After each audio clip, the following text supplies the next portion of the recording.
Breaking news. Well, it's almost official. At least it's officially announced. Former New York City Mayor Michael Bloomberg telling the Financial Times that he is eyeing a run for the White House in 2016. Joining me now, Daron Shaw, Congressman Marsha Blackburn, Rich Lowry, and Jillian Melchior. All right, Daron, how does that change the polls? Let's say he does jump in a month from now.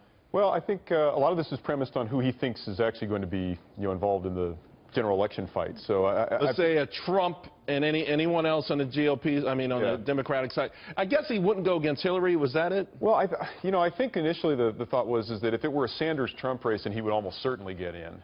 Hillary complicates it, but let's say he goes anyway. There's a little bit of polling out there to suggest, and it's sort of unnamed, but the top-line numbers suggest he's drawing in the low 20s. I'm a little dubious of that. I think once you get outside the New York bubble, I don't actually think Bloomberg is all that well known. And if that's the case, right, there's all sorts of potential with the guy with all sorts of money who can kind of write on a little bit of a blank slate. On the other hand, the idea that he's going to walk in there and people are going to say, wow, this guy has been awesome for New York and he'd be great for the country. Apparently he's the 9th richest person in the world at $42 billion, so he's got the cash, and we know he'll spend it. Okay, here's the thing, though, Marsha Blackburn. What he spent his money on so far, he has not really been successful in trying to sway people on things like the gun issue. So I'm not so sure what his populist message would be or how it would work. Well, and we're at a time where people want less government, not more. And they are...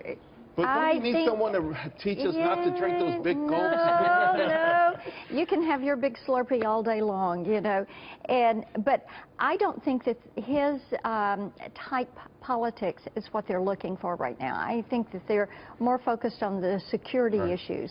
What do you think, Rich? I think if Trump wins a Republican nomination, there's an opening for him, because Trump is going to pull among working class and working class Democrats in a very interesting way, but he's presumably going to underperform among college-educated women, among Latinos, among suburbanites, and that's the potential for Bloomberg. And if I'm Trump, I want Bloomberg in the race, because I think that Trump would have a better chance of winning a three-way than a two-way against Hillary. What do you think, Jillian? I'm just blown away that we might end up with an election where 3 lifelong Democrats are running. Two of them are independent, independent Republican. They're veterans of New York's incredibly corrupt 3 politics. New Yorkers, a quasi-New Yorker. Yeah, this is insanity. America, you won't have any choice but New York values. It's insanity.